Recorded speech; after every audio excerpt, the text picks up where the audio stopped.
calculate the cost of a similar building of plinth area of a plinth area of a plinth area 200 meter square or square meter, 200 meter square. Calculate the cost of a similar building of plinth area 200 meter square to be constructed in same locality, to be constructed in to be constructed in same locality, to be constructed in same locality by plinth area method, by plinth area method, by plinth area method.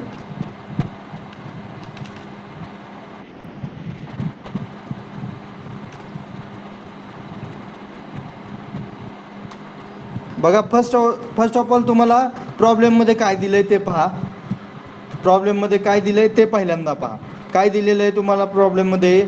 Plinth area, plinth area of a building किती दिलाय? तर तो तुम्हाला जो data आहे तुमच्याकडे तो पहिल्यांदा लिहून घ्या. Given data plinth area of a building is equal to 150 metre square दिलेला आहे. ठीक आहे, लक्षात आलं असेल. Plinth area of building is equal to 150 metre square. Next दुसरं काय दिलेलं आहे तुम्हाला त्या प्रॉब्लेममध्ये?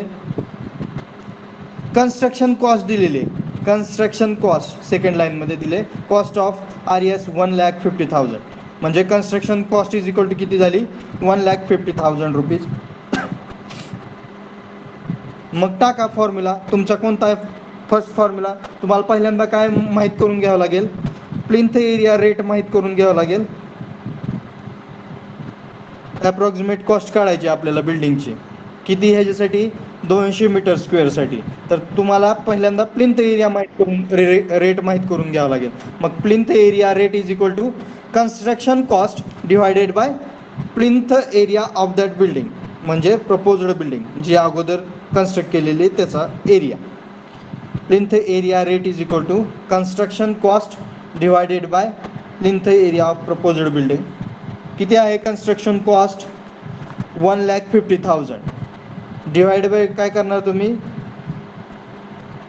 150, जी की तुम्हाला प्लिंथ एरिया दिलेला आहे. काय आन्सर आलं बघा? 1,50,000 divided by 150. 0 0 get cancel. 1,000. Good good good good. Akanksha Zade 1,000. Okay, हे झालं तुमचं plinth area rate. Kajal Kamble बरोबर, गुड. श्वेता कोकणे 1,000, गुड. महेश पडवळे 1,000. ठीक आहे ठीक आहे. हर्षवर्धन, ऋतुजा, ऋतुजा देशमुख, ऋतुजा सस्ते, संकेत शेंडे, ठीक आहे. स्नेहल थोरात, कृष्णा माने. हां, okay okay okay okay okay okay good. चला पुढं.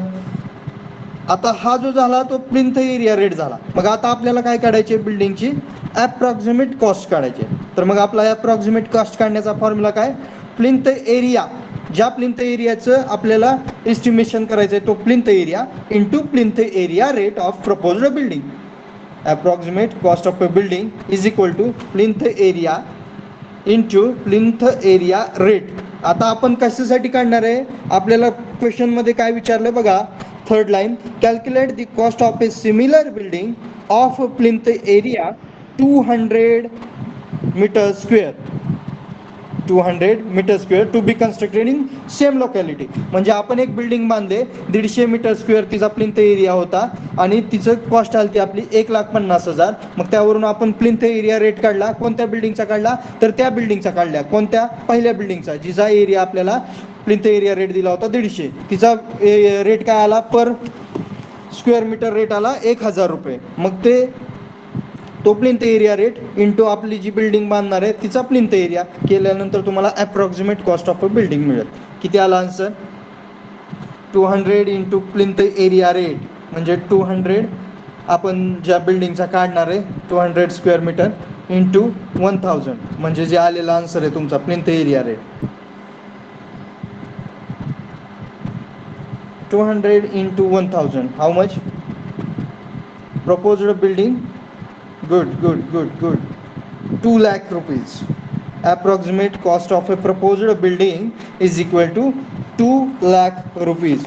Good. Asmita More, Sanket, Onkar Karpe, Vishwajit, Shinde, Rutuja, Amol, Krishna, प्रतीक.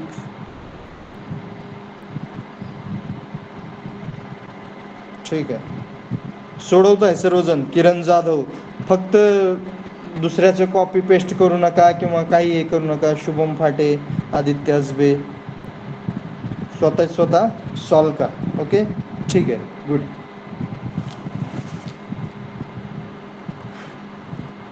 नेक्स्ट प्रॉब्लेम घ्या. सेकंड प्रॉब्लेम घ्या. झालाय सर्वांचा. फर्स्ट, सेकंड घ्या.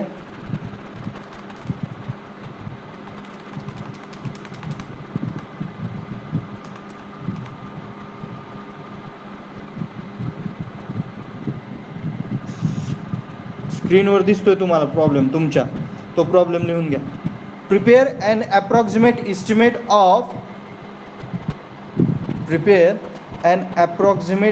एस्टिमेट ऑफ सर्वांच्या स्क्रीनवरती प्रॉब्लेम दिसतोय. Prepare an approximate estimate of a building using following data.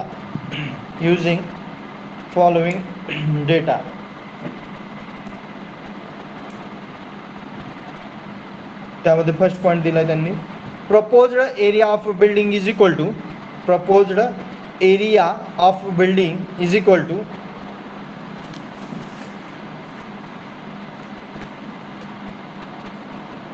Proposed म्हणजे काय, तर त्या एरियामध्ये सेम बिल्डिंग आहे, तशाच टाईपचे सेम बांधलेली आहे आणि तिचा एरिया एवढा आहे. मग तिचा रेट ज्याप्रमाणे प्लिंथ एरिया रेट दिलेला आहे त्याप्रमाणेच दुसऱ्या बिल्डिंगला शेजारी बांधतोय, त्याच लोकॅलिटीमध्ये, त्याच जागेच्या शेजारी, तर तोच रेट जो आहे तो सेम राहील. म्हणून proposed area of building is equal to 150 metre square और 150 square metre. Proposed area of building is equal to 150 meter square. And second one is a similar type of building. Write down kara. Similar type of building is recently constructed in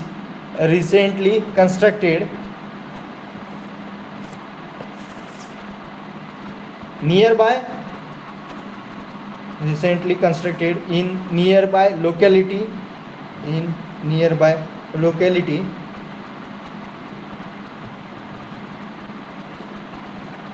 having built up area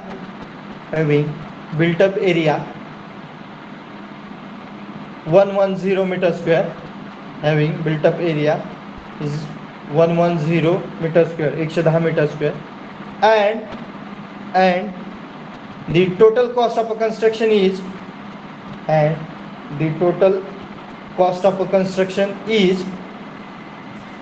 12 lakh rupees. Total cost of construction is 12 lakh rupees. Plinth area method नुसार problem solve करा. by using plinth area method. Solve this problem and answer in chat box.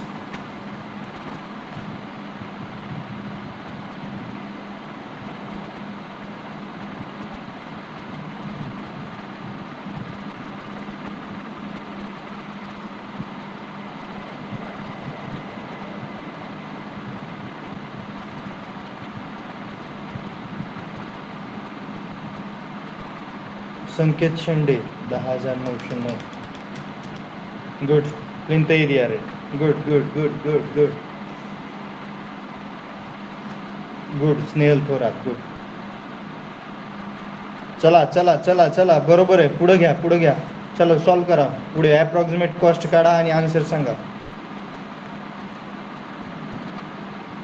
सर्वांनी solve करा. स्वतःच्या notebook घ्या, स्वतःच्या नोटबुकमध्ये solve करा. दुसऱ्याचं chat बॉक्समधलं answer हे करू नका प्लीज. स्वतः सॉल्व करा. हाताखालून ज्यावेळेस प्रॉब्लेम जातील त्यावेळेस अतिशय सोपं वाटेल. नाहीतर परीक्षेमध्ये एक्झाममध्ये कोणता एरिया कशाला इंटू करायचा काय ते कळत नाही, त्यामुळेच परीक्षेमध्ये इतका सोपा इझी प्रॉब्लेम जो आहे तो पुन्हा मार्क्स जो आहे तो तुमचे मायनस करतो. अप्रॉक्सिमेट कॉस्ट, चला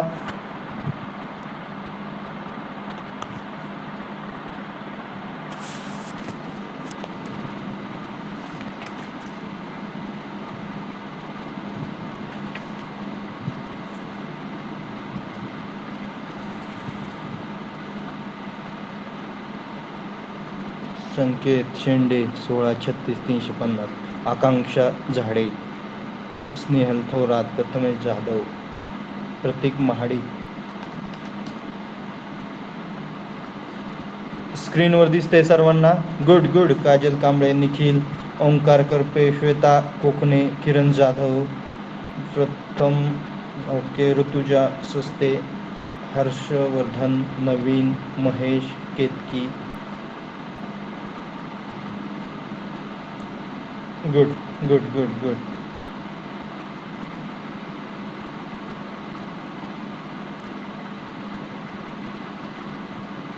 ठीक आहे, सर्वांचं आलंय? ओके, नेक्स्ट प्रॉब्लेम घ्याल. आता हा थोडासा ट्विस्टिंग प्रॉब्लेम आहे, काही नाही आहे, थोडंसं नॉर्मल ट्विस्ट आहे ते. आता कुणाला कळते पाहूयात, नंतर मी एक्सप्लेन करेन. पहिल्यांदा तुम्ही लिहून घ्या, नंतर पाहूयात काय होतं. ऋतुजा देशमुख, ठीक आहे, गुड. चलो नेक्स्ट प्रॉब्लेम. ओके, झालंय सर्वांचं? येस असेल तर येस बोला, पुढं जाऊयात. नसेल तर थांबूयात आणखीन 2 मिनटं.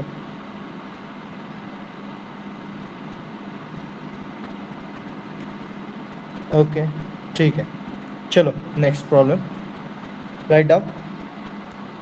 Prepare approximate estimate. Prepare approximate estimate. Prepare approximate estimate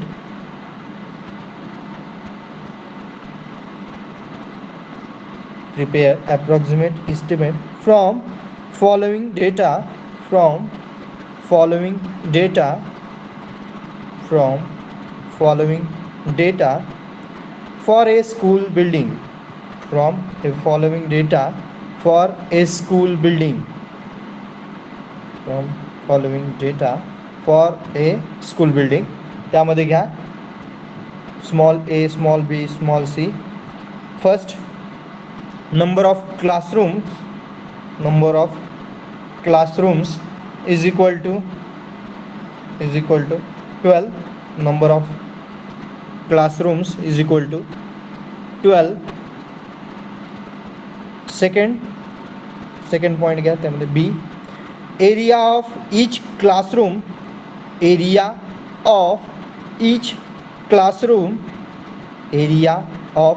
each classroom is equal to 50 meter square is equal to 50 meter square, 50 meter square. And third one, C, area of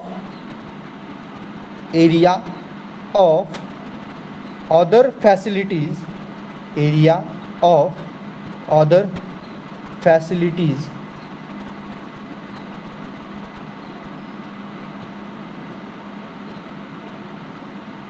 150 meter square.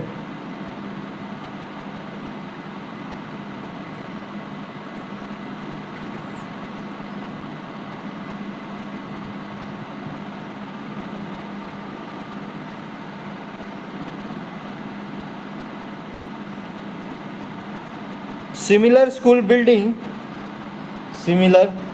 त्यामध्येच घ्या खालती, similar school building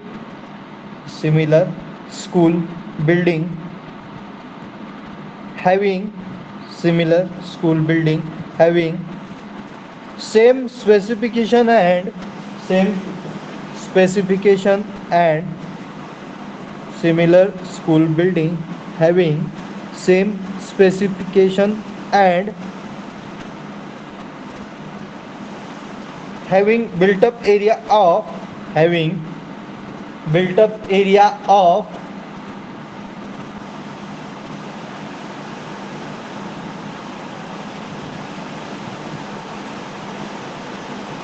having built up area of 750 metre square 750 metre square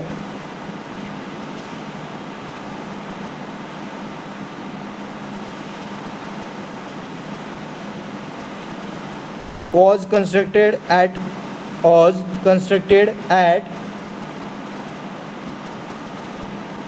rupees RS म्हणजेच rupees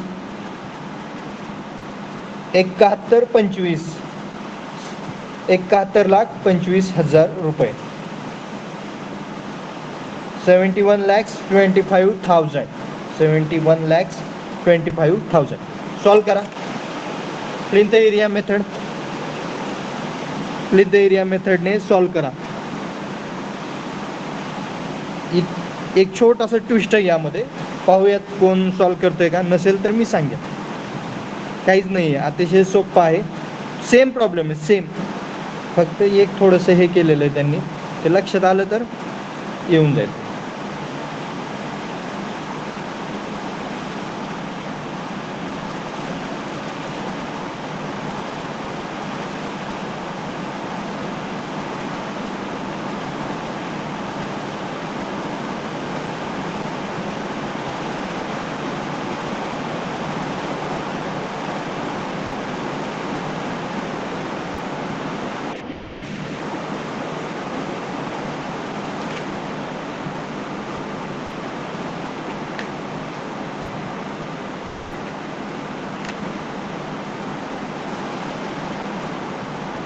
good chat box.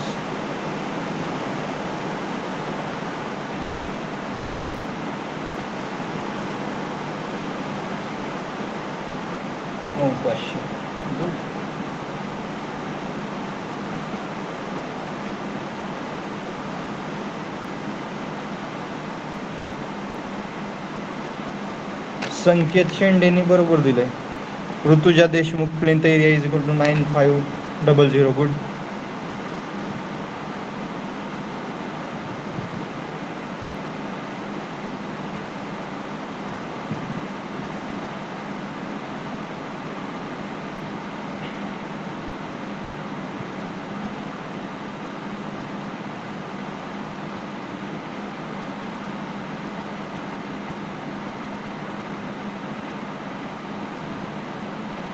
Shweta Kokane 9,500.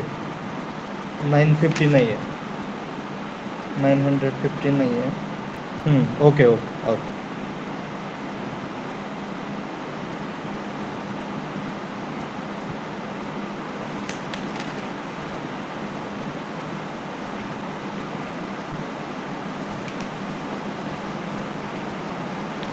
Omkar Karpe, Amol Gaikwad बरोबर आहे.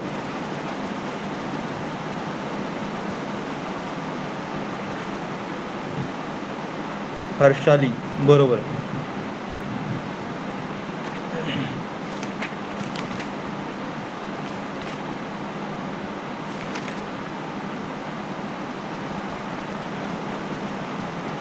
ऋतुजा, आकांक्षा okay बरोबर आहे. ठीक आहे. या प्रॉब्लेम मध्ये काय आहे लक्षात आले सर्वांच्या. रोहित ताड, ऋतुजा सस्ते, तेजस जाधव, प्रथमेश जाधव, तेजस जाधव बोला काय बोलायचंय का.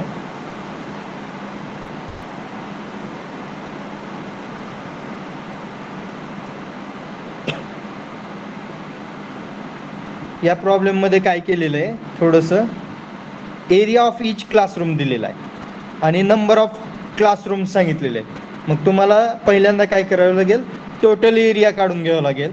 Number of classroom into area of each classroom into केलं. 12 क्लासरूम आहेत म्हणजे 12 वर्ग दिलेले आहेत तुम्हाला, क्लास दिलेले आहेत. इंटू त्याला काय करणार तुम्ही, एका क्लासरूमचा एरिया इंटू करणार 50. म्हणजे काय आलं, 12 × 50 इज इक्वल टू किती झालं, काय आलेलं आन्सर असेल ते. प्लस त्यांनी काय सांगितलंय, एरिया ऑफ अदर फॅसिलिटीज. म्हणजे एरिया ऑफ अदर फॅसिलिटीज काय आहे, त्यासाठी 150 स्क्वेअर मीटर दिलेलं आहे. म्हणजे 500, 12 × 50 500 प्लस अदर फॅसिलिटीजचा एरिया 150. म्हणजे total area of given school building काय झाला, तर 750 मीटर स्क्वेअर झाला. मग तुम्ही काढू शकता plinth area rate. Plinth area rate is equal to estimated cost divided by total built up area और प्लिंथ एरिया. मग काय इस्टिमेटेड कॉस्ट दिलेली आहे 7,125,000 डिवायडेड बाय 750 तुमचा प्लिंथ एरिया. आलेला आन्सर म्हणजे जे असेल तो तुमचा प्लिंथ एरिया रेट असेल. 9,500 सर्वांचा आन्सर आला असेल. ओके, पर मीटर स्क्वेअर. मग approximate cost of school building काढा. मग plinth area rate into total plinth area. 9,500 into 750. Answer जे आहे ते ऑलरेडी दिलेलंच आहे त्यांनी क्वेश्चन.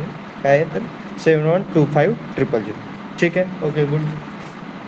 नेक्स्ट प्रॉब्लेम घ्या. सर्वांना लक्षात येते? Yes or no? येत नसेल तर नाही म्हणा.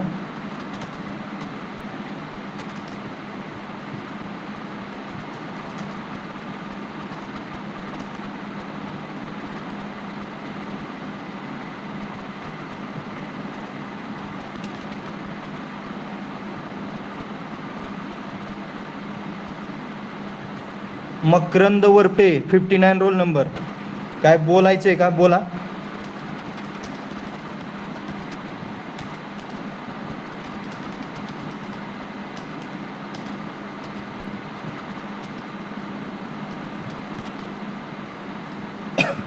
घ्या next problem.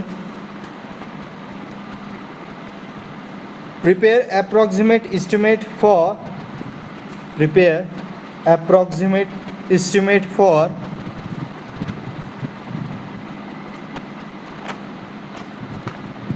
prepare approximate estimate for small residential building for small residential building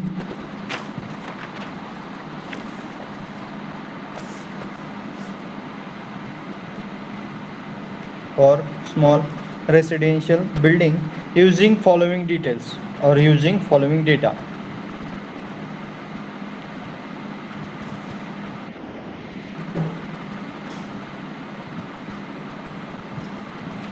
Using following data or details. Okay,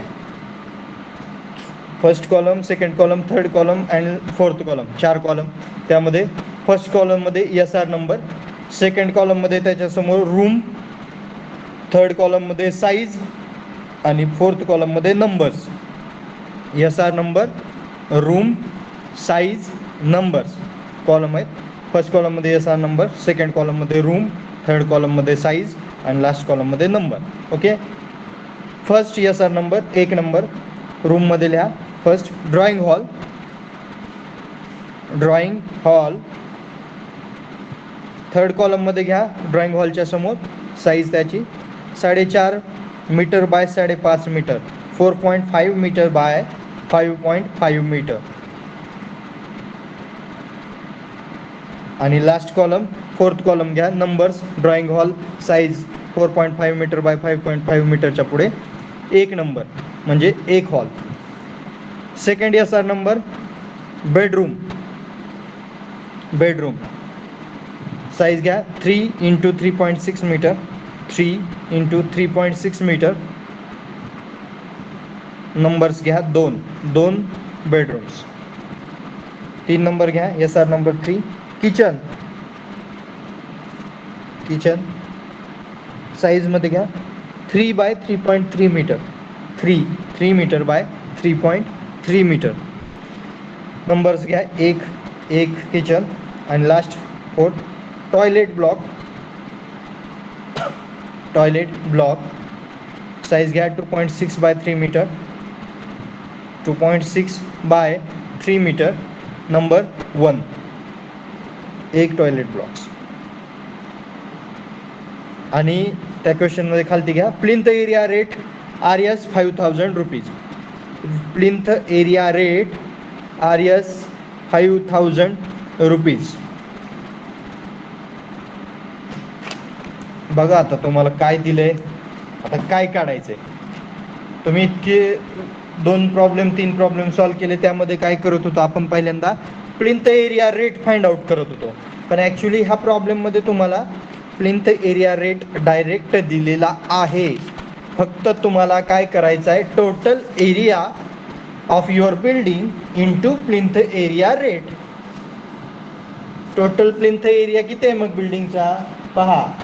त्या बिल्डिंगचा टोटल प्लिंथ एरिया किती into plinth area rate question मध्येच दिलंय. मग आता तुम्हाला ड्रॉइंग हॉल सॉल्व करता येते का पहा. नसेल तर मी सांगेन बघा. कोणाला येत असेल तर सॉल्व करा. 2 मिनटं थांबतोय मी. चॅट बॉक्समध्ये आन्सर टाका.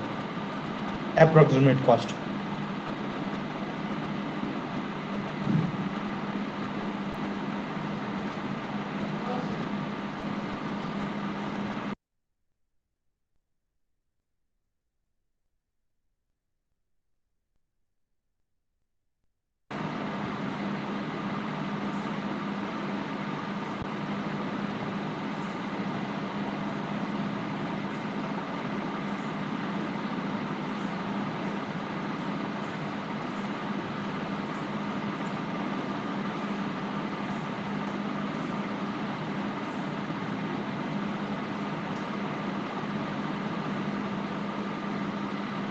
Right right right. साईज गुणुले नंबर, साईज गुणुले नंबर कर, आन्सर येईल.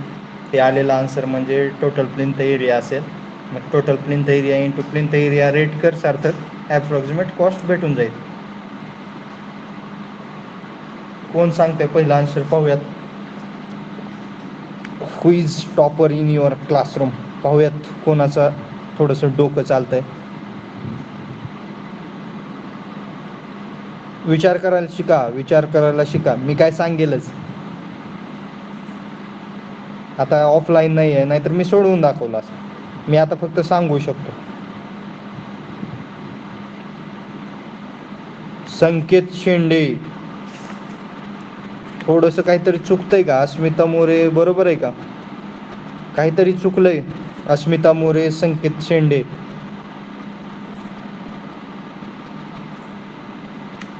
सार्थक तुझा एरिया बरोबर आहे, परंतु आता मीटर स्क्वेअर येतंय की मीटर क्यूब येतंय ते तुम्ही पहा.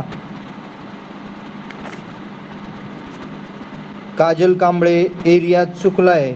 64.05 नाही येणार. Harshali, what is your answer.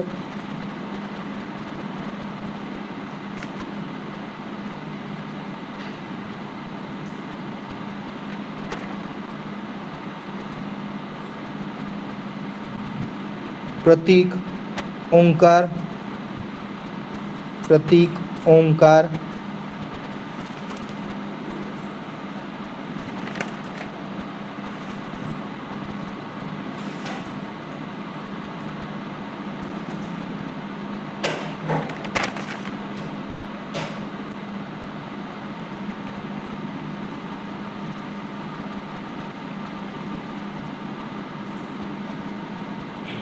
शोरदा, Rutuja,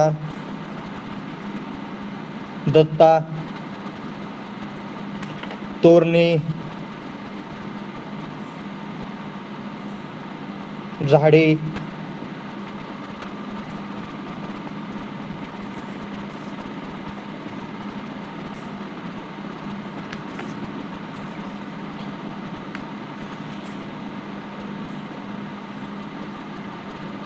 good. सार्थकचा answer right आहे. संकेत शेंडे आणि काजल कांबळे मे बी, नाहीतरी कोण होतं आता. अस्मिता मोरे, आकांक्षा झाडे. आकांक्षा टोटल प्लेंथ एरिया रॉंग येत नाहीये का, का बरोबर आहे.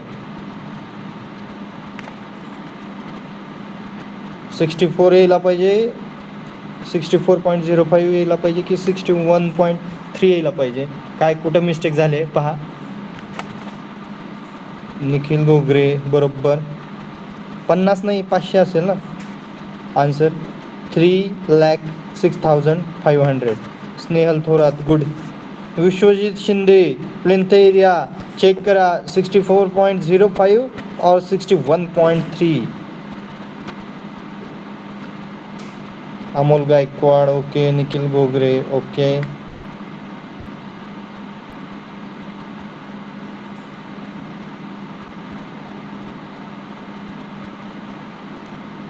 ओंकार करपे, गुड.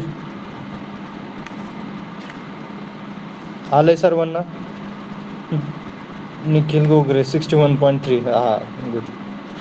बघा आकांक्षा, बघा हर्षली, बघा drawing hall is equal to काय साईज सांगितलेली आहे 4.5 metre by 5 point. Prathamesh Jadhav good. 4.5 metre by 5.5 metre ते इंटू करा आणि नंबर्स किती आहेत त्याचे एकच आहे म्हणजे 4.5 बाय 5.5 काय येईल ते आन्सर बघा 22 येईल. बेडरूमची साईज दिली 3 into 3.6 but bedrooms are 2. Bedroom is not a 1. Hall is 1, kitchen is 1, toilet block is 1 but another 1 member मतलब बेडरूम जे आहे ते दोन आहेत म्हणजे 3 इंटू 3.6 इंटू 2 म्हणजे ब्रॅकेटला करा नाहीतर मग आन्सर चुकेल त्यामुळं आन्सर चुकलेलं आहे. 21.6 बेडरूमचा एरिया येईल. किचनचा बघा 3 इंटू 3.3 9.9 येईल. इंटू 1 करायचं विसरू नका किंवा इंटू 2 करायचं विसरू नका. ओके. टोटल एरिया जो आहे तो बघा मग त्याचं प्लस करा 22 plus 21.6 plus 9.9 plus 7.8 61.3 total plinth area. मग approximate cost already plinth area rate दिलेला आहे. Approximate cost is equal to total plinth area into plinth area rate 61.3 into 5000 answer आलं. हां बोला हर्षल येत आहे की सर ती 4.5 इंटू 5.5चं 24.75 येते. ओके. आन्सर किती येत आहे मग संकेत शेंडे? ओके 64.05. 64.05 येत आहे का? आकांक्षा हा सर 60. मग मला 4.0. सांगा 61.3 कोणी आन्सर दिलं मग 61.3?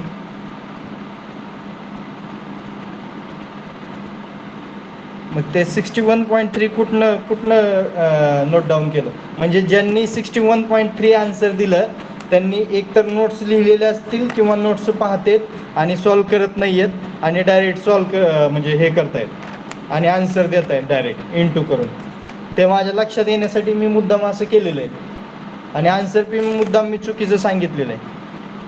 म्हणजे याच्यातून लक्षात आलं की 20-25 जण जे आन्सर देतात त्यातले पण 15 जण जे आहेत ते फक्त डायरेक्ट कॅल्क्युलेशन मारतात पाहून कुठंतरी आणि जे 15 जण आहेत ते सॉल्व करतायत.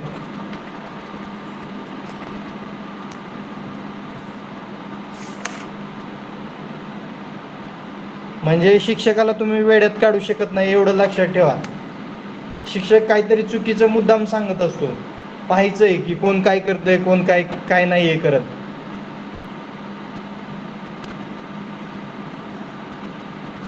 असं चालणार नाही.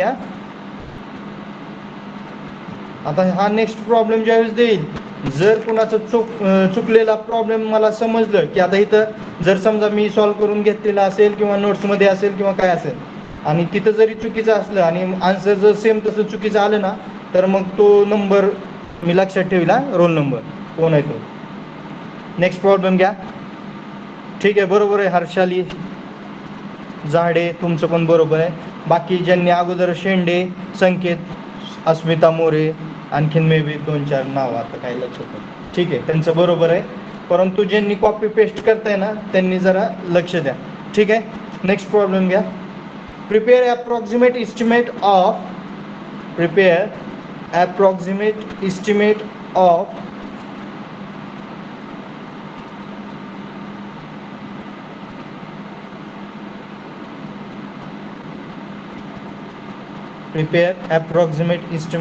of a factory building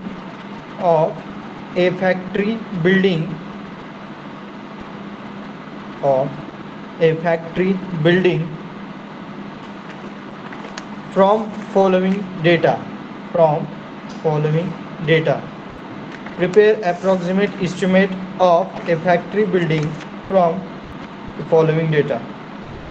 First हे घ्या त्यामध्ये स्मॉल ऑफिस प्रिमाइसेस सर पहिल्यापासून रिपीट करायचं. Prepare approximate estimate of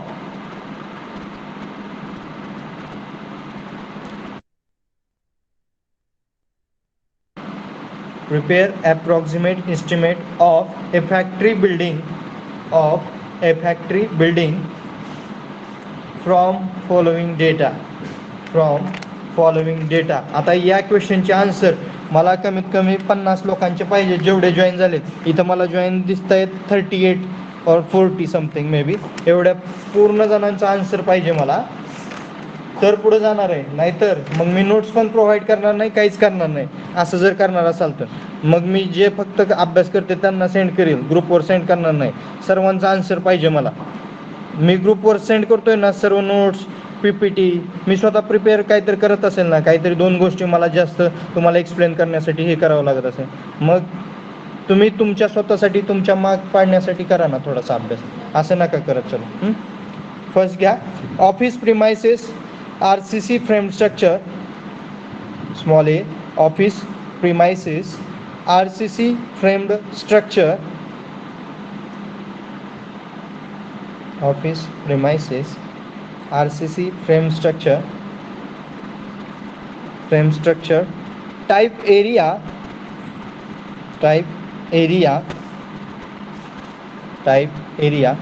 150 meter square, 150 meter square. Bracket मध्ये लिहा बिल्ट अप एरिया. सेकंड घ्या B, small b.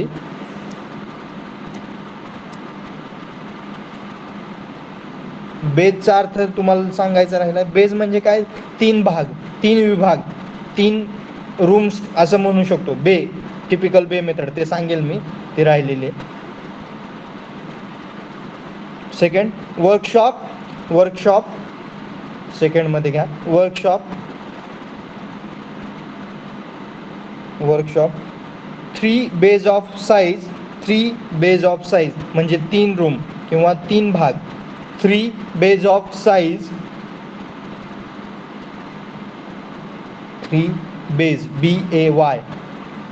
BAYS bays of size 4 metre by 8 metre, 4 metre by 8 metre with load bearing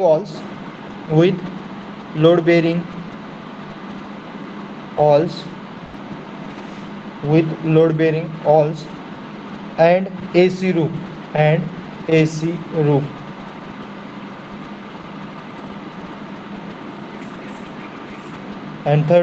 third C, small c घ्या. plinth area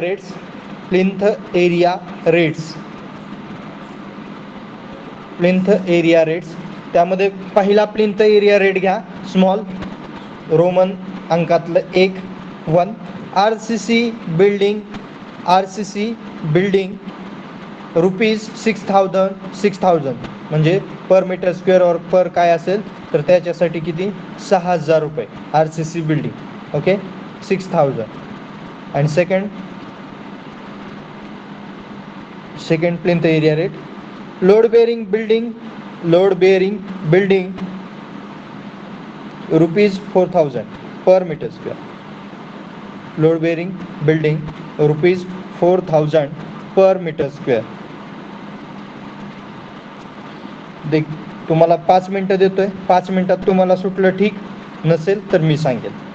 बघा try करा, अतिशय सोपं आहे, काही नाही आहे. यामध्ये पण एक छोटासा ट्विस्ट दिलेला आहे. 3 बेज म्हणजे 3 भाग किंवा 3 रूम्स असं म्हणू शकतो आपण. छोटासा ट्विस्ट आहे. सुटलं तर पहा, नसेल तर मी सांगेन. 5 मिनिट आहेत तुमच्याकडे. काय दिलंय प्रॉब्लेम मध्ये ते पहिल्यांदा वाचा. कशासाठी कोणता रेट दिलाय तो पहिल्यांदा पहा. 1 2 का दिलेला आहे रेट, मग वरती काय दिलेलं आहे, अप्रॉक्सिमेट इस्टिमेट काय काढायचंय आपल्याला ते पहा. मग त्यानुसार हे करा. मग टोटल इस्टिमेट किती येतंय ते सांगा. बिल्डिंगचं प्रॉब्लेम मध्येच निम्म आन्सर दिलेलं असतं, एवढं लक्षात ठेवा.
संकेत शेंडे. चुकलं यार संकेत काहीतरी. काय आन्सर दिलं संकेत? एक आन्सर बरोबर आहे. फर्स्ट आन्सर चुकलंय संकेत तुझं. अस्मिता मोरे टोटल सांगा. चला चॅट बॉक्समध्ये टाकताय का? टाकलेलं आहे. टोटल अस्मिता मोरे काहीतरी चुकते वाटतं. बघा चेक करा पुन्हा एकदा.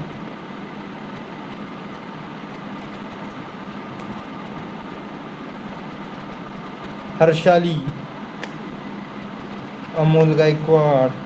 हर्षाली आन्सर काहीतरी चुकतंय का? आकांक्षा झाडे 110. मला एक आन्सर सांगाल. हर्षाली तुमचा आन्सर सांगा. First approximate estimate for office प्रिमायसेसचा आन्सर चॅट बॉक्समध्ये टाका.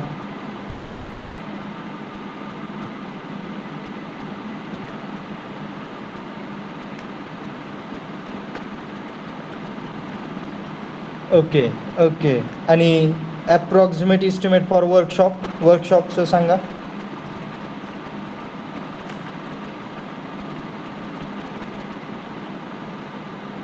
बरोबर आहे. वर्कशॉप 120 × 6500 किती येते आन्सर?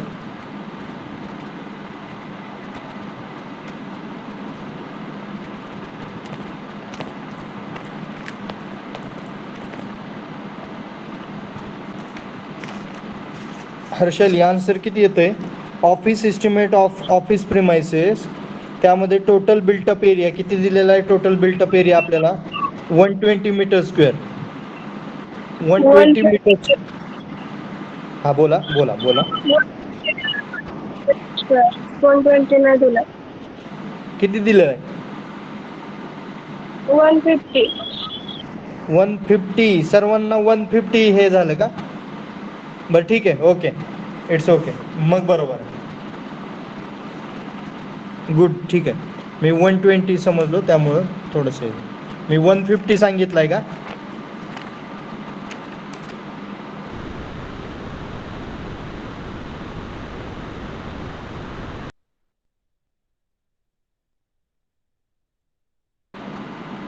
ठीक आहे. Okay okay good good good. आहे बरोबर आहे बरोबर आहे. सर्वांचं बरोबर आहे. बघा सर्वांना समजतंय का? नसेल समजत तर मग एक मला व्हिडिओ लेक्चर माझा स्वतःचा व्हिडिओ करून तुम्हाला ब्लॅकबोर्डवरती सोडवून ते पाठवावं लागेल. पण मला वाटत नाही आहे गरज नाही आहे त्याची.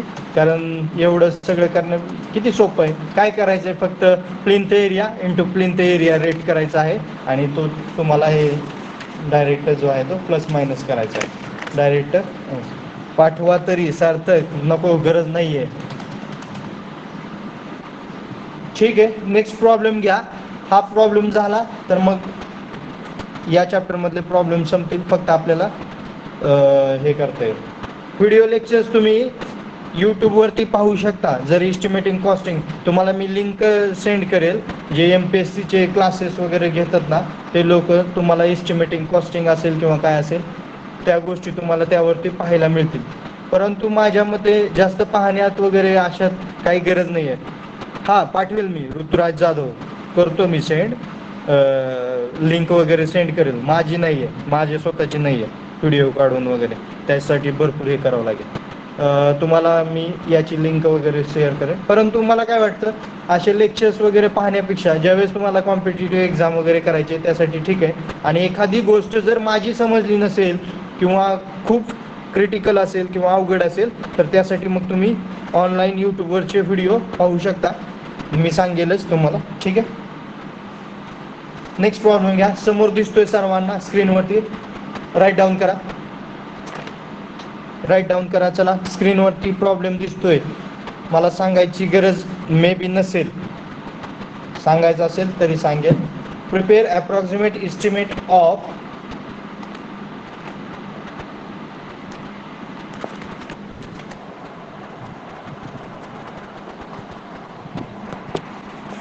आणि भरपूर मटेरियल देतोय.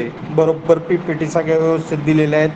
चॅप्टर वाईज सिलेबस वाईज, आणि तुम्हाला नोट्स पण त्याच अतिशय व्यवस्थित काढलेल्या चांगल्या नोट्स पण दिलेल्या आहेत.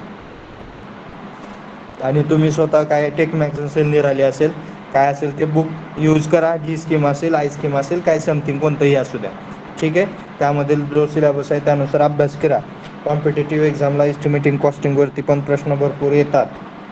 आणि आत्ता 2-3 ठिकाणी जागा निघलेल्या आहेत कॉम्पिटेटिव्ह एक्झामच्या डिप्लोमावर. आता काय तुम्ही भरू शकत नाही आहे. After get your diploma completed then you are fill that type of forms.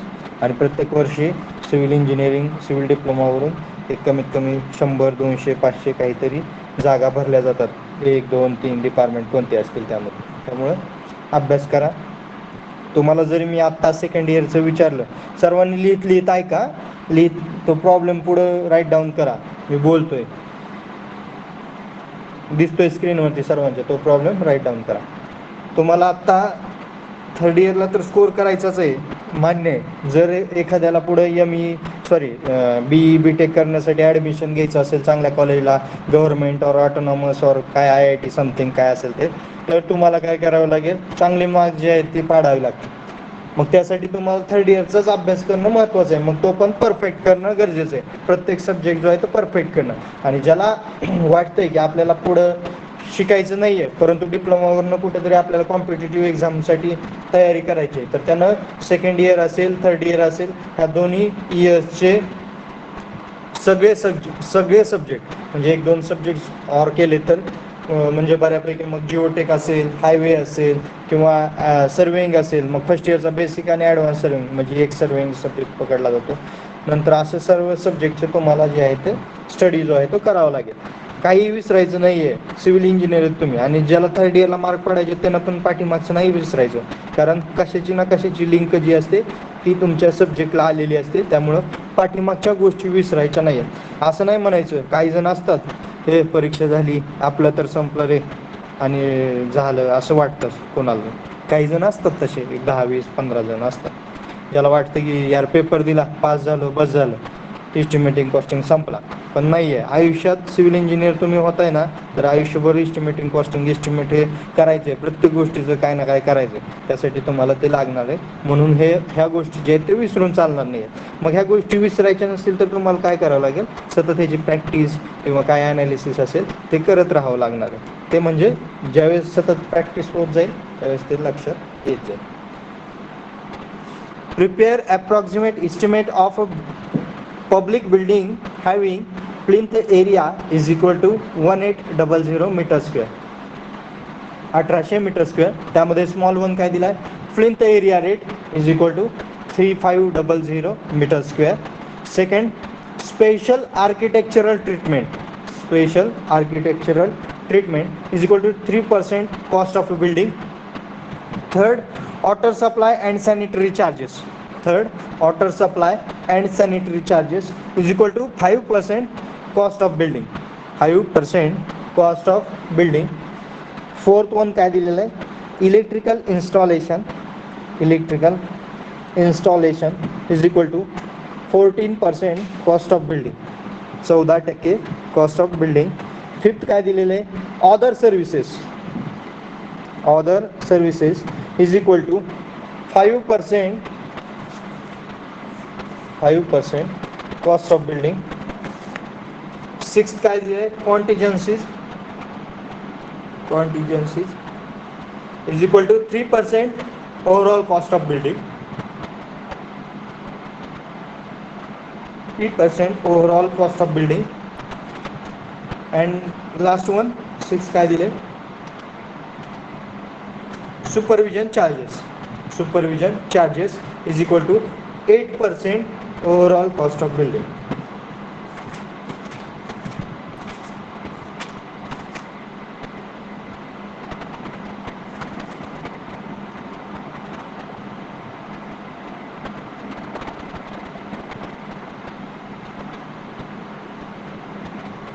आता कोणाला येतंय माहित नाहीये, नाही येणार मे बी. लक्षात घ्या, सिक्स्थ आणि सेवन्थ इथं बघा वर्डिंग काय चेंज झालंय. 3% ओव्हरऑल कॉस्ट ऑफ बिल्डिंग आणि सेवन्थला काय चेंज झाले, सुपरविजन चार्जेसच्या ठिकाणी 8% ओव्हरऑल कॉस्ट ऑफ बिल्डिंग. बघा 6th आणि 7th, 6th आणि 7th मध्ये 3% overall cost of building, 8% overall cost of building. पण 5th पर्यंत बघा, अदर सर्व्हिसेस पर्यंत काय आहे शेवट, 5% cost of building, 14% cost of building, 5% cost of building, 3% cost of building आणि plinth area rate 3500 metre square. बघा म्हणजे 2nd, 3rd, 4th आणि 5th फक्त काय लिहिलंय, cost of building. But 6th and 7th has hot return cost of building, पण कोणती, overall cost. म्हणजे तुम्हाला या प्रॉब्लेममध्ये पहिल्यांदा काय करावं लागेल, बिल्डिंगची ओव्हरऑल कॉस्ट फाइंड आउट कराल. मग ओव्हरऑल कॉस्ट फाइंड आउट करत असताना तुम्हाला काय करावं लागेल, पहिल्यांदा हे 5 ज्या गोष्टी आहेत, ह्या 5 गोष्टी ओव्हरऑल कॉस्ट म्हणजे तुमची जी कॉस्ट आहे बिल्डिंगची, त्या कॉस्टच्या रिलेट करावं लागतील पहिल्यांदा या 5 गोष्टी अदर सर्व्हिसेस पर्यंत. मग त्याचं 5 गोष्टी आलेल्या ह्या काय 4 गोष्टी असतील त्याचं प्लस करावं लागेल. ती आलेली कॉस्ट म्हणजे तुमची बिल्डिंग टोटल ओव्हरऑल कॉस्ट असेल आणि मग तुम्हाला मग कॉन्टिजन्सीज आणि सुपरविजन चार्जेस जे आहेत ते काढावे लागतील. बघा आता स्क्रीनवरती दिसतंय. फर्स्ट काय कराल, कॉस्ट ऑफ बिल्डिंग काढा. कॉस्ट ऑफ बिल्डिंग कशी काढाल, तुम्हाला प्लिंथ एरिया दिलेला आहे, किती दिलेला आहे, 1800 मीटर स्क्वेअर दिसतंय स्क्रीनवरती आणि प्लिंथ एरिया रेट दिलाय 3500. पहिल्यांदा लिहून घ्या मग सोल्युशनमध्ये. First cost of building is equal to plinth area into plinth area rate. Cost of building is equal to plinth area into plinth area rate is equal to plinth area किती आहे 1800 into plinth area rate किती दिलं आहे आपल्याला क्वेश्चनमध्ये 3500. करा into, answer येईल. काय आलं answer,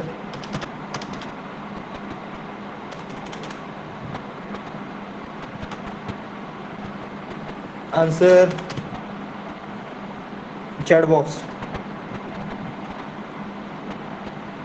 3500 into 3500 into 1800. Good. Rutuja Deshmukh 63 lakhs. Asmita More good. Datta Mane good. Harshvardhan good. Amol Gaikwad good. Kajal good. Akanksha, Shweta, Mahesh, Snehal okay good. Next आता आपल्याला काय काढावं लागेल, ठीक आहे ऋतुजा ओके, पूजा ठीक आहे, प्रथमेश. आता आपल्याला काय काढावं लागेल, प्रत्येक गोष्ट जी सांगितलेली आहे ती आत्ता जी आलेली कॉस्ट आहे ना ती कॉस्ट ऑफ बिल्डिंग झाली तुमची, बरोबर. ओंकार करपे गुड. ओके रोहित ठीक आहे. आलेली कॉस्ट ऑफ बिल्डिंग झाली. आता आलेल्या कॉस्टशी रिलेट काय करणार आपण, कोणते चार्जेस, कृष्णा माने ठीक आहे, वॉटर सप्लाय सॅनिटरी चार्जेस, पुन्हा नंतर स्पेशल आर्किटेक्चरल डिपार्टमेंट चार्जेस, पुन्हा नंतर काय इलेक्ट्रिकल इन्स्टॉलेशन चार्जेस आणि अदर सर्व्हिसेस. हे कोरिलेट कशाशी आहे बघा ना, डायरेक्ट सांगितलंय 3% cost of building, 5% cost of building, 14% cost of building आणि 5% कॉस्ट ऑफ बिल्डिंग. मग आता कॉस्ट ऑफ बिल्डिंग आलेली आहे आपल्याकडे, मग काढा एक एक एक एक एक. चला कसं कराल, 5% म्हणजे किती, 100ला 5% तर त्या इंटू करायचं त्या बिल्डिंगचं. डायरेक्ट तुम्हाला त्या वॉटर सप्लाय सॅनिटरी चार्जेसचा रेट भेटेल त्या बिल्डिंगसाठीचा. किती पैसे गेले वॉटर सप्लाय आणि सॅनिटरीला 5%नं त्या बिल्डिंगसाठी किती पैसे गेले ते तुम्हाला रेट जो आहे तो मिळून जाईल. चला एक एक एक एक फाइंड आउट करा 5th पर्यंत आणि आन्सर सांगा पटपट. आन्सर सांगा नाही डायरेक्ट मला आता आन्सर कशाच द्या, तर ओव्हरऑल कॉस्ट ऑफ बिल्डिंगचा आन्सर द्या मला. आता ओव्हरऑल कॉस्ट ऑफ बिल्डिंगचा आन्सर द्या. कोण देतोय पाहूयात. हर्षाली, अस्मिता, दत्ता, करपे, ओंकार, सार्थक, प्रथमेश, कोण देतोय पाहूयात. आकांक्षा, अस्मिता, पूजा, ऋतुजा देशमुख, ऋतुजा सस्ते मे बी. चलो चलो चलो फास्ट.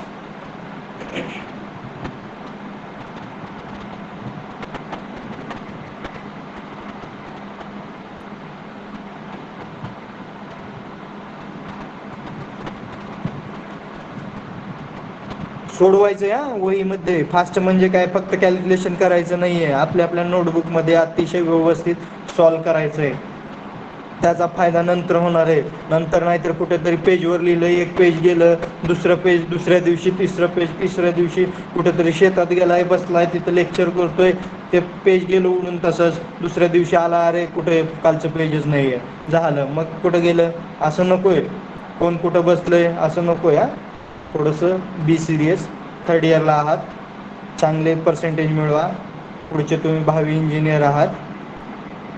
कॉम्पिटेटिव्ह एक्झाममध्ये स्वेरीचे कॉलेजचे भरपूर लोक असतात. कमीत कमी एक 4-5 लोक तरी सिलेक्ट होतात कमीत कमी प्रत्येक वर्षी तुमच्या इथले कॉलेजचे. डिप्लोमा असेल, डिग्री असेल, कॉम्पिटेटिव्ह एक्झाममध्ये. चांगली गोष्ट आहे, तुम्ही पण व्हा. त्यासाठी आत्तापासूनच तयारीला लागलं पाहिजे. चांगला अभ्यास करा. असं कुठेही काही करू नका. स्वतःच्या नोट्स असतील चांगल्या तर अभ्यास करता येईल पुढे पण तुम्हाला त्या नोट्समध्ये.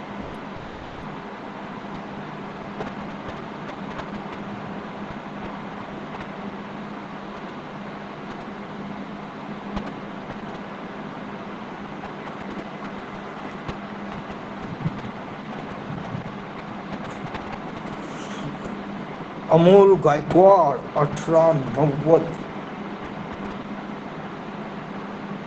जो बरोबर सांगेल, पाहूयात कोण बरोबर सांगते. 1890 चुकलंय. कोणी सांगितलं आता? अमोलनं. चुकीचं आहे अमोल. थोडंसं रिचेक कर, काय चुकलंय पहा.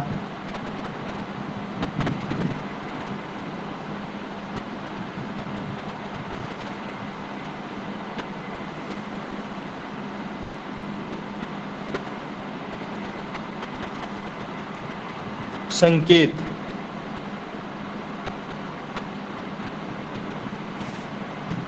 888. मे बी रॉंग आहे संकेत. 888 1110 मे बी. निखिल गोगरे, एवढं कमी उत्तर येणार नाही आन्सर निखिल. 1890 888 1110. प्रथमेश 888 1110 काय आन्सर?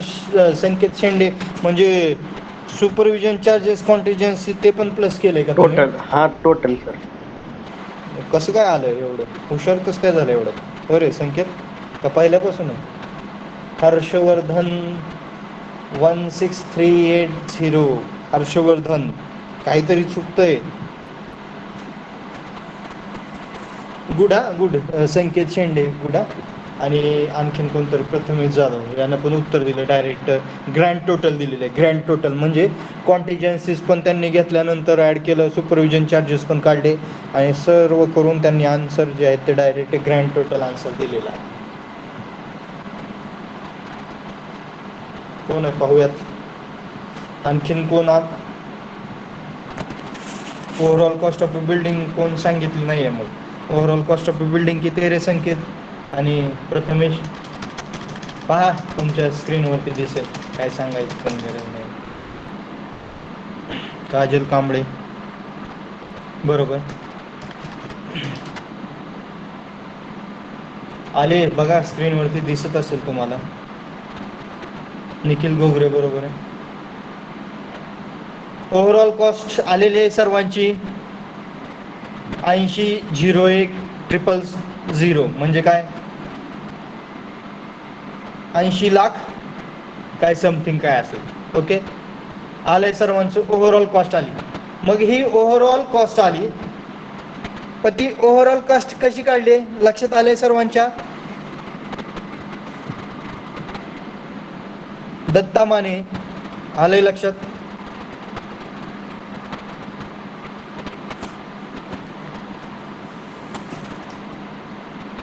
जाधव तेजस आहेत का? Jadhav Tejas 27 roll number. Jadhav Tejas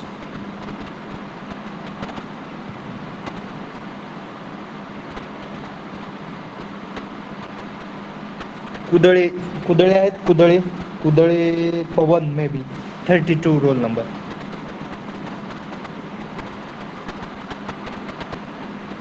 Pote Anup 47 roll number. Pote Anup.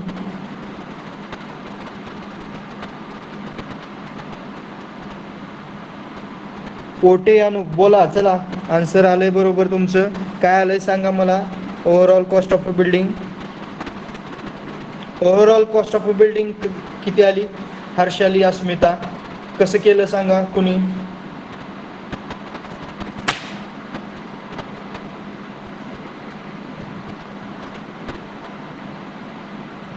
चलो चलो चलो चलो चलो. हा good. Akanksha,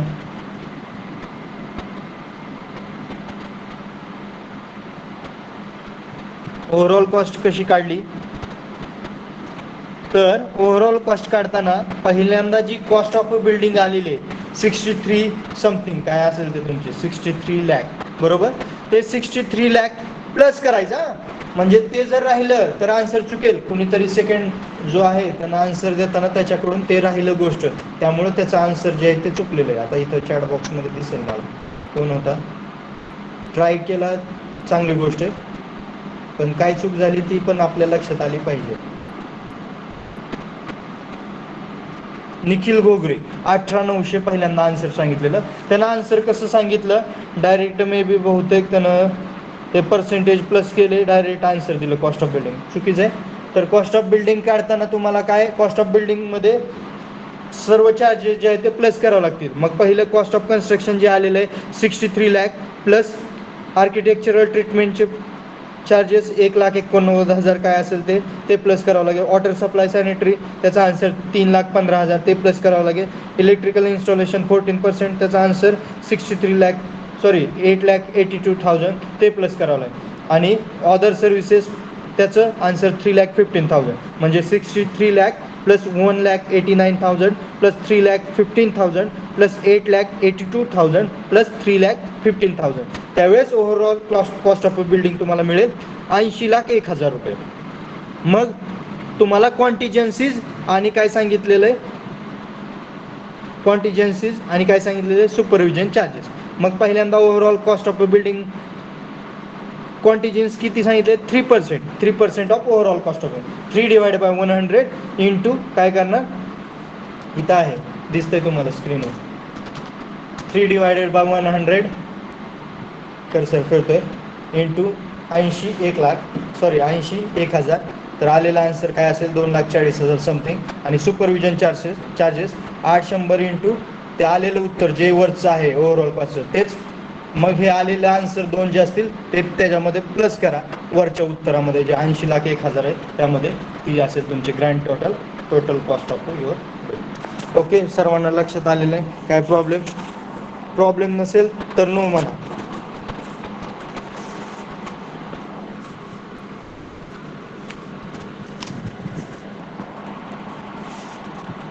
Chat box, no. When you get clear, please write no.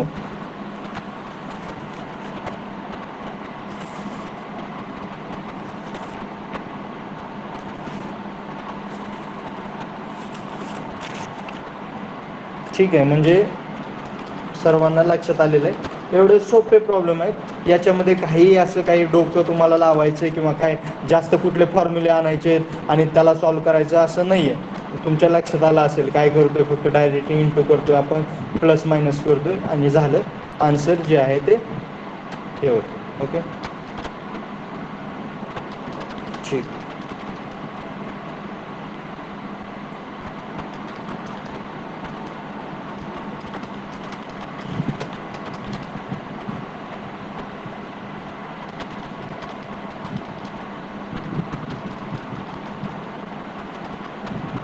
ठीक आहे, 2 मेथड राहिल्या होत्या आपल्या काल.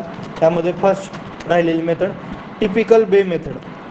बघा स्क्रीनवरती दिसते तुम्हाला टिपिकल बे मेथड. काय टिपिकल बे म्हणजे काय, तर centre to centre distance of 2 columns or etcetera. म्हणजे तुम्ही मॉसमध्ये असेल किंवा मे बी आता DSS वगैरे असेल त्यामध्ये तुम्हाला बे वगैरे शब्द जो आहे तो लक्षात येईल. तो बे वेगळा. सोलापूरमध्ये भाषा बोलताना सर्वजण जे आहे ते बेचा उच्चार करतात. इथं बे जे आहे ते वेगळं. ओके, आता बे म्हणजे काय सांगितलं, centre to centre distance. Typical Bay method. This method is useful and it is generally followed in case of building having several bays. म्हणजे एक मोठं गोडाऊन आहे, एक मोठा एरिया आहे, मग त्यामध्ये तुम्हाला सेक्शनिंग जर करायचं असेल तर तुम्हाला काय करावं लागेल, बेस तयार करावं लागतील. म्हणजे सेंटर टू सेंटर एरिया जो आहे तो भाग जे आहेत ते डिव्हाइड करायला लागतील. एक एक डिव्हिजन बनावं लागेल. एक एक एरिया जो आहे, आता क्लासरूम्स आहेत, जर समजा एक हॉल मोठा आहे तर त्या हॉलमध्ये number of students first year, second year, third year समजतील का तुम्हाला? लक्षात येणार नाही. पण त्याचमध्ये जर तुम्ही कंपार्टमेंट केले, बेस तयार केले, तर तुमच्या लक्षात येईल हा क्लास फर्स्ट इयरचा आहे, हा क्लास सेकंड इयरचा आहे, हा क्लास थर्ड इयरचा आहे. म्हणजे काय, तर त्या एका मोठ्या एरियामध्ये तुम्ही काय करताय, तर बेस तयार करताय. The cost of a typical bay is work out and is then multiply by the number of base in that building. म्हणजे नंबर ऑफ काय क्लासरूम्स तयार केले असतील एका हॉलमध्ये, किंवा नंबर ऑफ कंपार्टमेंट तयार केलेले असतील, किंवा इंडस्ट्री असेल मोठी, नंबर ऑफ तुम्ही कंपार्टमेंट तयार करताय, प्रत्येक ठिकाणी वेगवेगळी कंपार्टमेंट देत आहे, सिव्हिलवाल्याला वेगळी देत आहे, मेकॅनिकलला वेगळी देत आहे, किंवा काही असेल, लेथ मशीन करणारा वेगळा आहे ऑपरेटर, किंवा बांधकाम करणारा वेगळा, असे कोणत्याही गोष्टी असतील त्यासाठी जे आहे ते तुम्ही आपण काय करतोय, बेस जे आहे ते प्रोव्हाइड करतोय. Bay is a centre to centre distance between supports when the area of a structure consist of a similar parts. म्हणजे बेस म्हणजे काय, सेंटर टू सेंटर डिस्टन्स मान्य, परंतु सर्व जे बेस, सर्व ज्या कंपार्टमेंट, सर्व ज्या गोष्टी करतोय त्या क्लिअर एक्झॅक्ट असतील. म्हणजे एक जर एरिया 4 मीटर बाय 4 मीटरचा असेल तर दुसरा पण एरिया जो असेल तो 4 मीटर बाय 4 मीटरचाच असला पाहिजे, तरच तुम्ही हा खालचा फॉर्म्युला वापरू शकता. कोणता? Approximate cost of a building is equal to number of base into rate of base.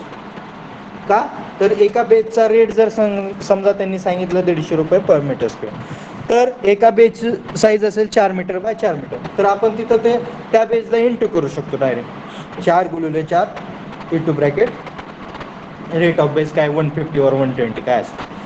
पण number of bays 4 metre by 4 मीटरचे असे सेम बेस एक 10 आहेत, तर आपण 10 इंटू 4 बाय 4 इंटू रेट काय असेल तो करेल. डायरेक्ट आन्सर जे असेल ते गेट आन्सर तुम्हाला जे आहे ते मिळू शकेल.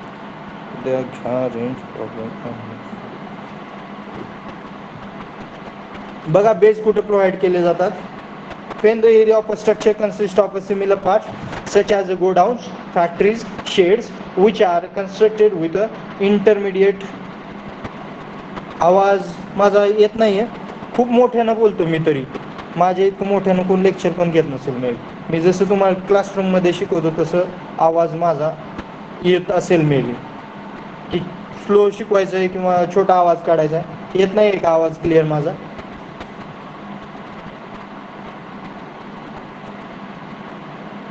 व्हॉइस इज क्लिअर और नॉट? प्लीज कोणतरी सांगा.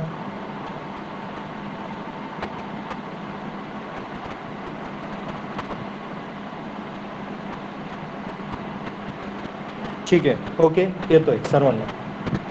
Okay okay. म्हणजे बेस कुठे लागतात, तर एक तर मोठी फॅक्टरी असेल, गोडाऊन्स असतील, शेड्स असतील, त्या ठिकाणी तुम्ही बेस जे आहे ते प्रोव्हाइड करता. मग काय फॉर्म्युला आहे ते लक्षात आलं तुमच्या. ॲप्रॉक्सिमेट यावरती काही प्रॉब्लेम नाही आहे सिलेबसमध्ये, फक्त ते आत्ता जे घेतलेले प्रॉब्लेम तसेच आहेत, हे 2 टाईपचे, बाकीचे कशावरती प्रॉब्लेम नाही. Approximate cost of a building is equal काय, number of base into rate of base. ठीक आहे. Next, last method, approximate quantity method. For this method, the structure is divided into 2 parts. First one is a foundation including plinth, and second one is a superstructure. आता foundation including plinth, मग त्या plinth पर्यंत येताना तुम्हाला कोणत्या कोणत्या गोष्टी कराव्या लागतात, ॲप्रॉक्सिमेट क्वांटिटी कोणत्या कोणत्या गोष्टीची काढावं लागते. एक म्हणजे अर्थवर्क, म्हणजे एक्सकवेशन असेल, म्हणजे खड्डे खाणणे, त्याची क्वांटिटी तुम्हाला काढावं लागते. किती खड्डे आहेत, नंबर ऑफ खड्डे किती आहेत. समजा फाउंडेशनसाठी 10 खड्डे मारले, तर नंबर ऑफ खड्डे किती झाले, 10. मग त्याचा रेट एका खड्ड्याला 1,500 रुपये गुणिले 10, तर काय असेल 15,000 रुपये 10 खड्ड्याचे. असं तुम्हाला त्याचं कॅल्क्युलेशन सेपरेट करावं. नेक्स्ट, पुन्हा नंतर फाउंडेशन करताना प्रत्येक खड्ड्यात एक एक फुटिंग उभा करावं लागेल. रेक्टँग्युलर फुटिंग आहे आणि तिची साईज समजूया 3 बाय 4 मीटर आहे, और 3 फूट बाय 4 फूट आहे. आणि हाईटला जातोय आपण गाबडी प्लिंथ लेवलपर्यंत भरतो, एक 5 फूट 7 फूट. तर ते सगळं जे असेल ते रेट जे आहे ते तुम्हाला पर मीटर स्क्वेअर और पर स्क्वेअर फीट रेट जे आहे ते तुमच्या इस्टिमेटिंगमध्ये ॲज अ अप्रॉक्सिमेट इस्टिमेट म्हणून क्वांटिटी त्याची जी आहे ती तुम्हाला कॅल्क्युलेट करावी लागेल. बघा यामध्ये, to find the running metre rate for foundation, the approximate quantities of items such as excavation, foundation brickwork up to plinth and DPC are calculated per running meter, and by multiplying the rates of these items RMT is determined. Running metre का, तर running metre हे कुठं वापरतो, DPC. DPC total all over length तुमची जी वॉलची आहे ना त्याच्यामध्ये डीपीसी आपण करतो. कुठं, तर पीसीसी फ्लोअर, पीसीसी जिथं असते म्हणजे फ्लोरिंगच्या त्या ठिकाणी वॉल बांधायच्या अगोदर आपण काय करतोय, तर डीपीसी करतोय. मग डीपीसीचं युनिट काय असेल, तर रनिंग मीटर. और डीपीसीचं युनिट काय, युनिट्स इन मेजरमेंटमध्ये काय सांगितलंय, metre square, metre cube, partially meter cube or meter square. DPC units of measurement.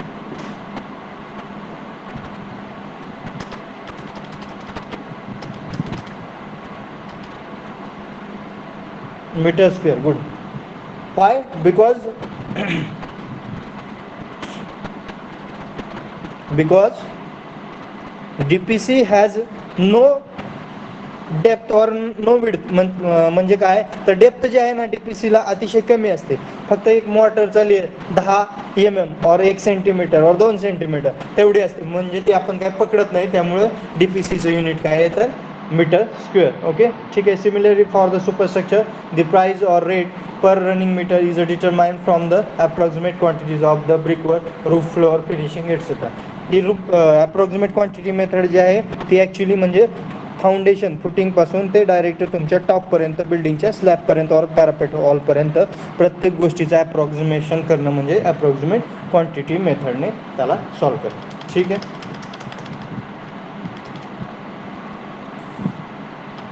आता यामध्ये आपल्या पीपीटी मध्ये बघा, types of area. Types of area म्हणून एक पार्ट आहे, त्यामध्ये carpet area, plinth area, built up area आणि super built up area.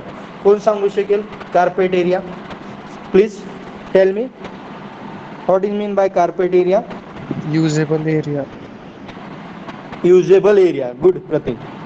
Plinth area,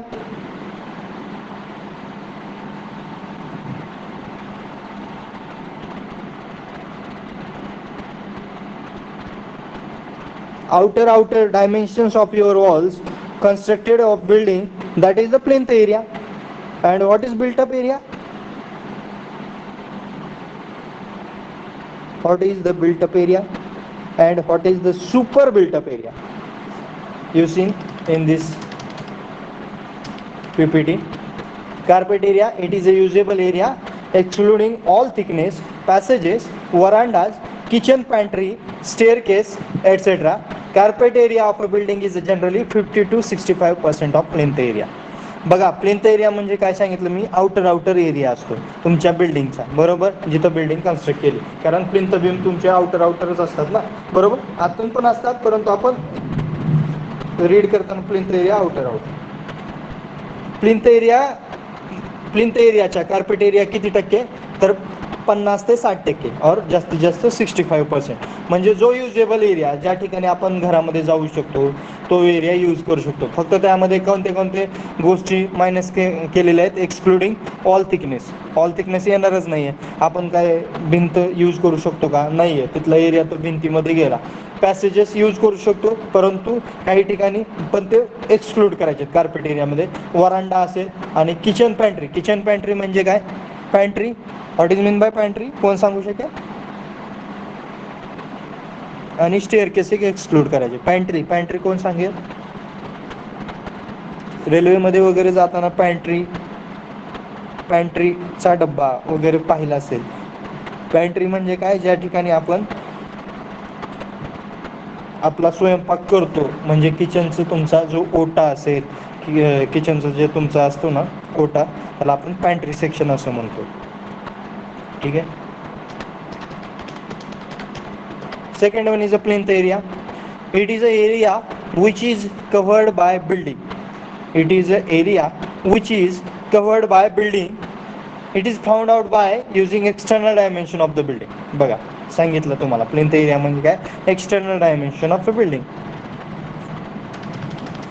third, built up area. Area enclosed by walls is called as a built up area. मग मध्ये असतील, बाहेर असतील, आउटर असतील. It is usually 10% more than carpet area. का more than असेल? कारण कार्पेट एरिया म्हणजे काय, आपण एक्सक्लुडिंग व्हरांडाज म्हटलंय, पॅसेजेस म्हटलंय, नंतर स्टेअरकेस म्हटलेलं आहे, आणि काय म्हटलेलं आहे आणखीन, पॅन्ट्री सेशन असं म्हटलेलं आहे, बरोबर, आणि हॉल्स म्हटलेलं आहे. पण या बिल्टअप एरियामध्ये बघा ना, नंबर ऑफ वॉल्स, बाहेरच्या आउटर आहेत, आतल्या वॉल्स आहेत, नंतर स्टेअरकेससाठीच्या वॉल्स असतील किंवा काय असेल, तर तो सर्व सेक्शन जो 10% मोर दॅन कार्पेट एरिया. आणि last one is a super built up area. It is a built up area plus area of a common amenities. आता सुपर बिल्टअपमध्ये आपण काय पकडतो, तर पॅसेजेस, वरांडाज, हे जे आहे स्टेअरकेस, लिफ्ट, तो भाग जो आहे तो आपण सुपर बिल्टअपमध्ये पकडू. लक्षात आले? त्याच्यामध्ये काय तुम्ही सेकंड इयरलाच हे शिकलेलं आहात मे बी.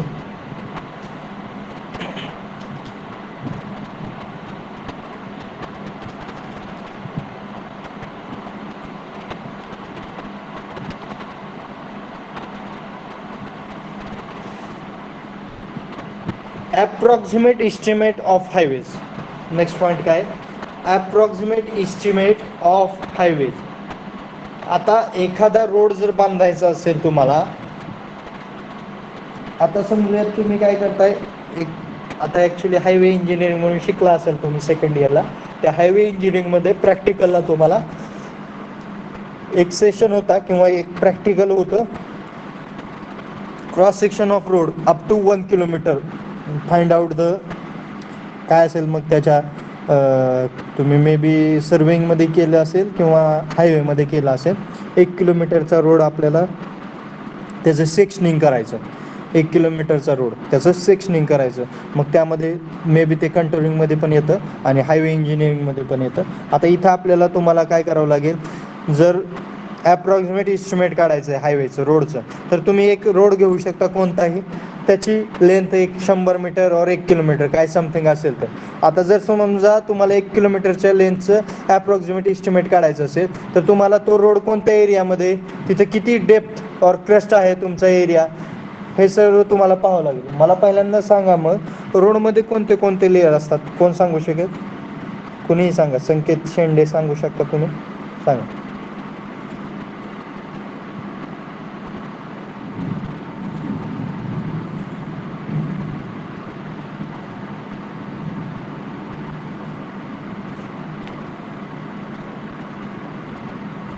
संकेत Shende, Harshali Babar, Prateek, Datta Mane, Asmita More. Subgrade subbase.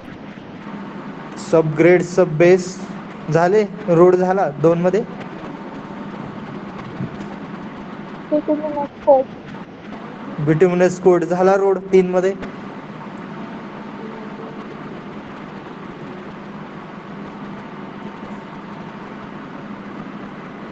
Four layers. Nikhil Ghogre बोलतोय 4 लेयर्स. कोण सहमत आहे निखिल घोगरेशी? 4 लेयर असतात. मला तर वाटतं 5 लेयर असतात.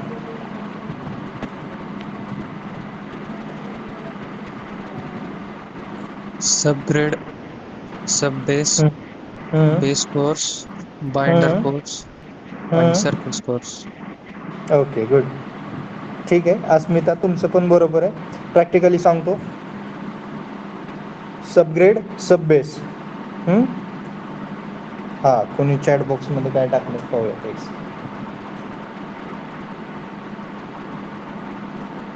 Rutuja Deshmukh. Subgrade subbase base course. ठीक आहे, गुड.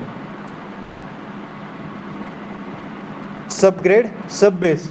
सबबेस म्हणजेच काय, तिथं ग्रॅन्युलर सबबेस GSB. ओरिजिनली आपण काय करतो, 75 mm, 60 ते 75 mm चे ग्रॅव्हल जे आहे ते यूज करतो, GSB, ग्रॅन्युलर सबबेस. सबग्रेड म्हणजे काय, मुरुम असतो. सबग्रेड म्हणजे सर्वात खालचा लेअर, मुरुम. सबबेस म्हणजे काय, तर GSB, ग्रॅन्युलर सबबेस. वरती काय असतं, GSBच्या वरती असते WM चे 2 लेअर असतात, परंतु त्या लेअरला आपण अंथरताना म्हणजे लेईंग करताना 2 लेअरमध्ये करतो, परंतु तो एकच लेअर पकडू शकतो आपण WMMचा. Wet mix macadam, WMM long form काय, वेट मिक्स मॅकॅडम. त्यावरती DBM, डेन्स बिटुमिनस मॅकॅडम, म्हणजे तुम्ही बेस कोर्स म्हणता तो. नंतर त्यावरती DBM वरती BC, DBM म्हणजे काय, dense bituminous macadam. Dense bituminous मॅकॅडमवरती BC, बिट्युमिनस कोट. गुड. आणि म्हणजे त्यालाच आपण surface course or wearing course असं म्हणतो. ओके.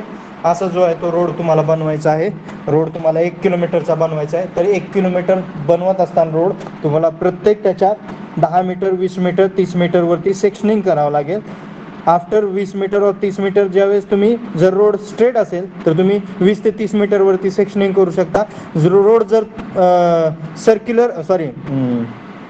कर पोझिशनचा असेल, म्हणजे एखादं तुमच्या त्या 1 किलोमीटरच्या रोडमध्ये 4-5 वळण असतील, कर्व असतील, तर त्या ठिकाणी तुम्हाला सुपरव्हिलेशन प्रोव्हाइड करावं लागेल रोडला. मग त्या सुपरव्हिलेशनसाठी तुम्हाला प्रत्येक 10-10 मीटरवरती त्या कॉर्नरला, त्या वळणावरती, कर्व पोझिशनला तुम्हाला सेक्शनिंग करावं लागेल.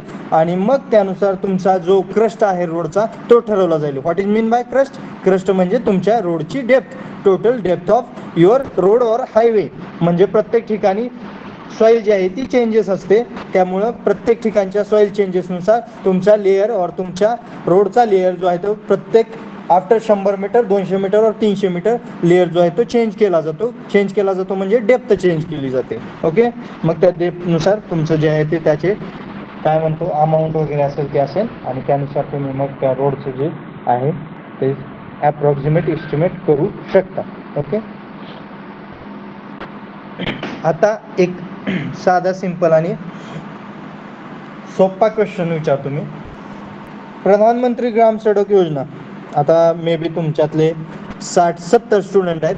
70 स्टुडंटमधले एक 20 ते 25 और 30 स्टुडंट खेड्यामध्ये राहत असतील, आणि एक 15 ते 20 जण एक शहरी भागात थोडंसं तालुका और सिटी सोलापूर अशा भागात राहत असतील. एक 10-5 पुणे वगैरे असं समजेल. ओके, ठीक आहे. तर मला सांगा, 1 किलोमीटरचा रोड मला प्रधानमंत्री ग्राम सडक योजनेतून बांधायचा आहे. 3.75 माझ्या रोडची विड्थ आहे. शोल्डर माझे 1.5 मीटरचे साईडला आहेत, 1-1 मीटरचे आहेत. आता तुम्ही हायवे इंजिनिअरिंग शिकलायत सेकंड इयरला, तर मला सांगा 1 किलोमीटर रोडला किती पैसे लागतील मला? प्रधानमंत्री ग्राम सडक योजनेचा रोड आहे, 3.75 रोडची विड्थ आहे.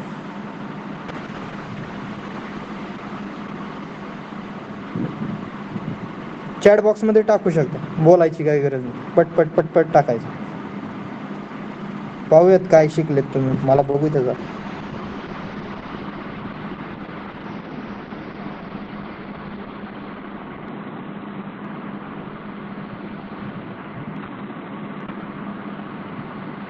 पाहायचं नाहीये कुठं, गुगलवर सर्च करायचं नाहीये, मग ते रॉंग असतं. कारण प्रत्येक ठिकाणचा एरिया हा वेगळा असतो, त्यानुसार त्याचा रेट हा चेंज होत असतो. परंतु गव्हर्नमेंटनं एक रूल ठरवलेला आहे, त्यानुसार गव्हर्नमेंट तेवढं पैसे जे आहे ते 1 किलोमीटरला जास्तीत जास्त देतं. कमीत कमी काय असेल ते देत असेल. एकाचं पण चॅट बॉक्समध्ये आन्सर आलेलं नाही आणखी. विचार करायला एवढा वेळ लागतो. सेकंड इयर होऊन गेलं, थर्ड इयरला आलो आपण. 25,000 निखिल घोगरे, 25,000 काय व्हायचं रे? 25,000 10 मीटर रोड तर होईल का रे?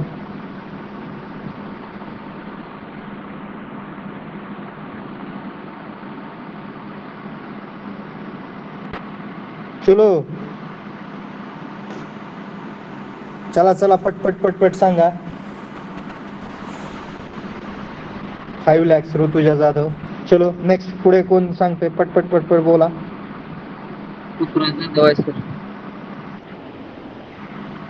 2,50,000 रोहित ताड, 2,50,000. कोणतरी बोलायचं, ऋतुराजला बोलायचंय का? 7 लाख शुभम फाटे. ऋतुराज बोल रे, बोलायचं असेल.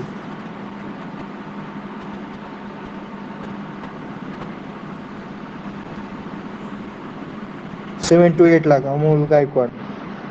बोला ऋतुजा सस्ते अँड ऋतुजा देशमुख.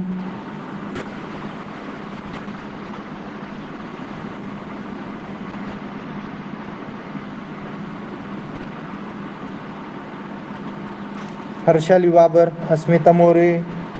चला, पोटे अनु 3 लाख, ऋतुजा देशमुख 3 लाख. ठीक आहे. 5 to 7 लाख. ठीक आहे. मी काय सांगत नाही आज आन्सर, मला उद्याच्या लेक्चरला सांगा आन्सर. आता किती बरोबर आहे तुम्ही लक्षात ठेवा तुमचं सर्वांचं. 1 किलोमीटरचा रोड, 3.75 मीटर विड्थ आणि प्रधानमंत्री ग्राम सडक योजनेचा रोड आहे, त्याच्यासाठी 1 किलोमीटरसाठी किती पैसे लागतात? अरे ज्यावेळेस एखादा रोड चालू असतो ना, त्याचा एक चार्ट जो असतो ना, त्याची सूची जी असते ना, त्याचा एक फोटो सॉरी एक चार्ट जो आहे तो कुठे लावलेला असतो? जिथं काम चालू आहे तुमच्या गावाच्या तिथं ते लावलेलं असतं. त्यामध्ये सेक्शनिंग पण असतं बघा. आपण जे cross section of road in embankment, cross section of road in cutting second इयरला तुम्ही पाहिलं असेल, त्यामध्ये त्या टाईपमध्ये काय भरलेलं आहे, किती टिप्पर टाकलेले आहेत, किती डंपर टाकलेले आहेत, किती मुरुमच्या गाड्या टाकलेल्या आहेत, किती GSB टाकलेले आहेत, किती नग टाकलेले आहेत, किती पैसे गेलेले आहेत कॉन्ट्रॅक्टचे, असं सर्व लिहिलेलं असतं त्या चार्टवरती, त्या याच्यावरती. आणि एका किलोमीटरला किती मंजूर झाले किंवा काय असा पण रेट लिहिलेला असतो. उद्या मला सांगा आन्सर.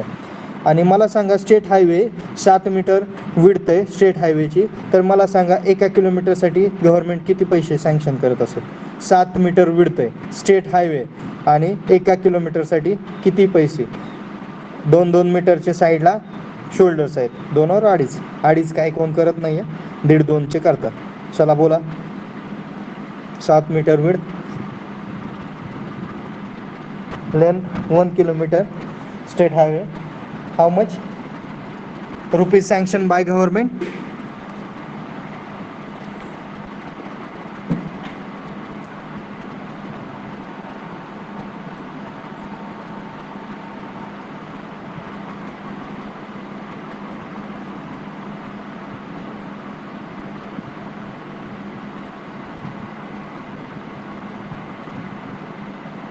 चलो बोला, चॅट बॉक्समध्ये टाकू शकता. आजचा काय लेक्चरचा प्रॉब्लेम असेल तरी पण बोला.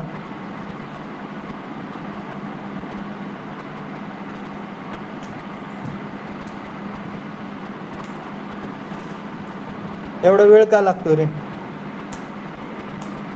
म्हणजे ऑब्झर्वेशन नाही आहे, सेकंड इयर असंच ऑनलाईन झालं आपलं, यामध्येच खुश, असंच ना?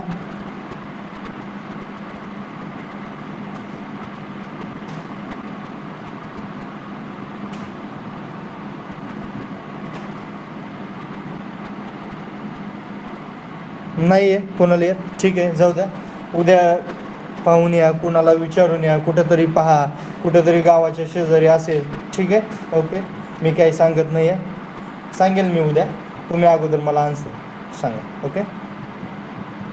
14 करोड पर kilometre. Nikhil Gogare, that is not a national highway, that is a state highway. 14 crores too much amount that is required for good. Omkar Karpe, right. Harshali, no. Rohit Tad, that is wrong. 8 or 9 crore. 30 to 35 lakh Amol Gaikwad. ठीक आहे, ठीक आहे, ठीक आहे. उद्या clear answer कोणतरी मला सांगेल, आशा करतो. दिलेलं आहे एक दोघांनी यामध्ये मे बी करेक्ट आन्सर.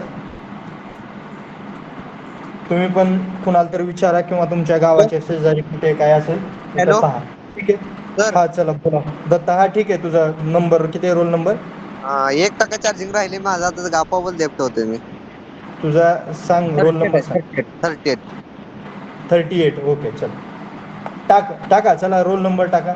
ज्याला काही प्रॉब्लेम असेल त्यांना आपलं प्रॉब्लेम शेअर करा, म्हणजे बोलू शकता. नसेल तर रोल नंबर टाका, लेफ्ट होऊ शकतो. आणि उद्या आन्सर आणा तेवढे 2. हां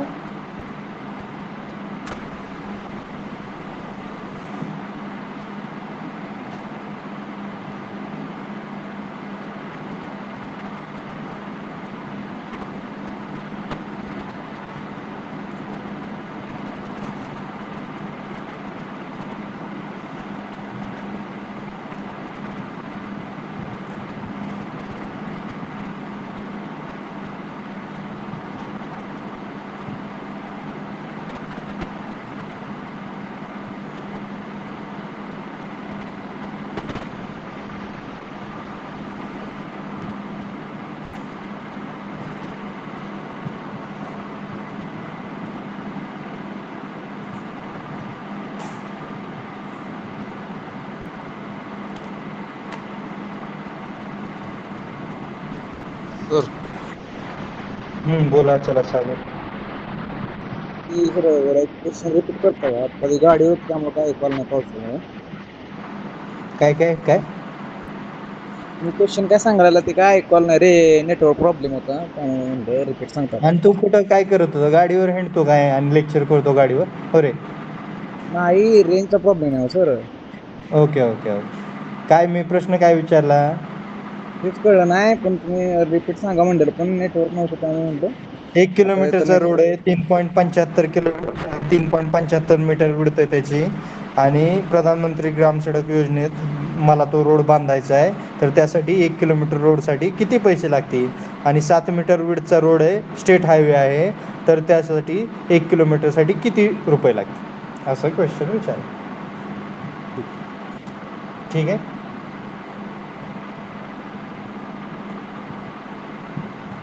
उद्या आन्सर द्या. चलो बाय.